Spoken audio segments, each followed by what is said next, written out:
はい、こんにちは。発酵調味料教室シンプルブリューライフの早川です。このチャンネルでは発酵食などの食に関する知識や食と健康、そういったことをテーマにいろんなお話をさせていただいております。チャンネル登録がですね、まだの方は最初に登録しておいていただくと他の関連動画なんかも見やすいと思いますので、ぜひお願いいたします。かなりですね、間が空いてしまったんですけれども、油についてのお話をいろいろと続きでですねさせていただいておりまして、前回、低温圧搾とかがいいですよみたいな、製法、油の製法についてのお話を、させていただいて、いまして、その続きがですね、約2ヶ月ぶりぐらいになってしまったんですけれども、その続きを今回やっていこうかなと思います。ということで今日はですね、じゃあ実際にどういうものを選んでいったらいいのかっていう具体的なところですね、それを、お話ししていこうと思います。で、選び方のポイントですよね。ポイントとしては、大きく3つポイントがあります。それが何かと言いますと、まずは1つ目、低温圧搾ですね。これは前回の動画でもやりました。前回の動画をですね、まず見ていただくと分かると思うんですけれども、圧搾法っていう方法で絞られている油がおすすめで、その中でもさらにですね、低温圧搾ですね、コールドプレスというもので、作られているものがおすすめといったところなんですね。なので、油をスーパーとかでですね買おうって思った時に、スーパー一般的なスーパーだとですね、なかなか低温圧搾の油っていうのは、売ってないことの方が多いかもしれないんですけれども、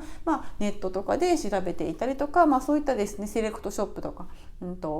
自然食品とかそういったものが、たくさん売っているようなお店に行った場合にはですね、こういったものも置いてあると思いますので、この低温圧搾かどうかっていうのはラベルに書いてあります。なので、そのラベルにどういったことが書いてあるのかっていうのをまず見ていただいて、低温圧搾とかコールドプレスっていう風に書かれていると、もうそれはすごくいい油です。いい、絞り方をしている油ということですね。なので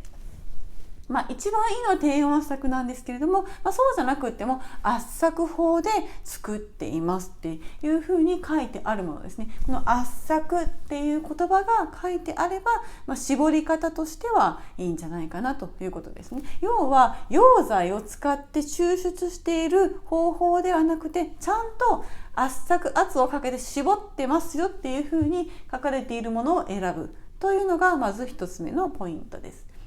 そして2つ目ですね。2つ目は瓶の形状というか材質ですよね。できれば遮光瓶に入っているものを選んだ方がいいです。で、なんで遮光瓶がいいかっていうとですね、やっぱり油っていうのは前々回の動画とかでも、こんこんと言ってきたんですけれども、油っていうのはですね、非常に酸化しやすいです。特に植物性の油っていうのは酸化しやすいです。なので絞ってから家庭に届くまでの間に、どんどん酸化していってしまうんですね。どれだけいい方法でいい製法で作られていても、どれだけいい方法で絞っていてもですね、やっぱり時間が経つごとにどんどん酸化していきます。油っていうのは生成食品だと考えていただいてもいいというものなので、その酸化をですね極力抑えているもの、この過程に届くまでの間にですね、酸化する速度を極力短くしているものっていうのが、おすすめですね。やっぱりきちんと手間暇かけて作ったものっていうのは、作られた生産者の方もですね、やっぱりこの鮮度のいい状態で、なるべくいい状態で届けたいと思うのが、普通だと思うので、作ったお醤油とかもそうなんですけども、遮光瓶に入れることによって、なるべくこの太陽の光を当てないようにしているわけなんですね。光を遮っている瓶に入れているということです。光が当たれば当たるほど酸化が早くなる、劣化が早くなるということが言えますので、太陽光以外にもですね、蛍光灯の光なんかもあんまり当たりすぎると良くないっていうのもありますので、そういったですね、ちゃんと中身を光から守ってくれる遮光瓶に入れてあるもの、これを選ぶっていうのが重要ですね。もちろん、遮光瓶じゃなくても遮光瓶じゃなくて絶対ダメってわけじゃないんですけれども、よりいいですよね。普通の透明の瓶でも、このペットボトルに比べたらそっちの方がいいです。なんですけども、ベストは遮光瓶ですね。このペットボトル NG って書いてあるんですけども、これもですね、絶対ペットボトルに入ってたらもうその時点でダメっていうわけではないんですが、やっぱりですね、ペットボトルに入っているっていうことは非常に空気に触れやすくって酸化しやすい状態になっていますので、たとえ元が良かったとしてもペットボトルに入っていることによってどんどんこう酸化が進んでいっているので、あまりよろしくないかなというところですね。やっぱりお値段が高いいい油っていうのはほとんどが遮光瓶に入ってます。ペットボトルには入ってないですよね。なので、その瓶の入れ物のですね、形状、材質っていうのも見ていただくといいかなと思います。安い油っていうのはだいたいペットボトルに入っているんじゃないかなと思います。いい油でもですね、たまにペットボトルで売られているっていうものもありますけれども、少量で売られていたりとか、いろんな工夫がされているんじゃないかなと思います。はい、ということで、2つ目は遮光瓶に入っているというところですね。そして3つ目はお値段なんですね。お値段っていうとやっぱりですね、こう高い油ってなかなか手が出しづらいというのもあるかもしれないんですけれども、やっぱりこういい油っていうのは作るのに非常に時間がかかるわけなんですね。コストがかかるんです。なのでいい油はお値段がその分やっぱり高くなります。油っていうのは基本的にお値段が高ければ高いほど手間暇かけて作られているいいものだというふうに思っていただいて、ほぼ間違いないんじゃないかなと思います。で、値段的にはですね、いろいろピンキリなんですけれども、例えばオリーブオイルだったら遮光瓶に入っていて、オリーブオイルはだいたい圧搾法で作られているものが多いですけれども、だいたいですね、この500ミリぐらいの瓶で2000円以上っていうのが基準かなというふうに思います。500ミリって結構入ってるんですけども、それでだいたい2000円ぐらいするものを選ぶと基準としてですね、いいんじゃないかなっていうところですね。高いやつだと本当に200ミリリットル入りで3000円とか、そういうのも結構ありますよね。で、結構値段ピンキリなんですけども、高ければ高いほどいい原料を使っていて、いい製法で手間暇かけて作られているものだということが言えます。で、最低でもこのラインぐらいのものを選んでいくと間違いないんじゃないかなというところですね。もちろんですね、油の種類によってはもう少しコストを抑えてもいい油っていうのもあるんですけども、これ例えば、オリーブオイルの感覚ですよね。はい、そういったものを選んでいくといったところです。やっぱり値段が高くても良くないものっていうのも世の中にはたくさん存在するんですけれども、油の場合は結構値段を基準にしても間違いはないことが多いですよね。はい。オリーブオイルで言うとですね、結構何年か前に偽物のオリーブオイルっていうのが話題になったっていうのが、あるんですけども、オリーブオイルってなんとなく普通のいわゆる一般的なサラダ油とか使うよりはオリーブオイルを使った方が健康に良さそうみたいなイメージがあったりとかして、使っているっていう方も多いんじゃないかなと思うんですけれども、ただこのオリーブオイルだったら何でもいいですよっていうわけではもちろんないわけなんですよね。このエキストラバージンオリーブオイル、これを選ぶっていうのは大前提の話にはなってくるんですけども、オリーブオイルってバージンとかエキストラバージンとかちょっと段階があるんですけれども、その中でもオリーブオイルがいいですよって言われてるのはこのエキストラバージンオリーブオイルのことなので、それ以外のものは、そこまでメリットはないかなというところがあります。でこのエキストラバージンを選ぶっていうのは大前提にはなってくるんですけれども、エキストラバージンオリーブオイルと書いてあってもそれで OK っていうわけじゃないんですよね。実際はですね違うものが入っているって、いわゆるそれが偽物のオリーブオイルというやつなんですけれども、エキストラバージンって書いてあるのにもかかわらず他のものが混ざっていたりとかするっていうものがあります。で本当のエキストラバージンオリーブオイルっていうのは新鮮なオリーブの実を低温圧搾で絞ったものなんですよね。でしかも他に何も混じってないもの、これがエキストラバージンオリーブオイルなんですけど、偽物のエキストラバージンっていうのはですね、この最初に絞ったオイル、最初に絞ったのがバージンオイルなわけなんですけれども、それにですねその一回絞ってまだカスが残っているので、それをさらに絞ることができるんですね。でその残りカスのオリーブ、それも絞る、っていうことをして、それをちょっと混ぜて、薄めるというかかさ増ししているようなものがいわゆる偽物のエキストラバージンということになります。こうやって書いてあっても、実際これも入ってるんだけれども、これだけじゃなくって絞りかすをもう一回絞ったらちょっと混濁しているというかですね、混じっているようなものも入っているっていうのがあります。なので、やっぱりお値段が高いものっていうのはもう確実にこういうもの、混じり気がないものだということが言えるんじゃないかなというところですね。なので、表記がですね、違法だったりすればもちろんそれはダメですよってことになるんですけども、ギリギリのライン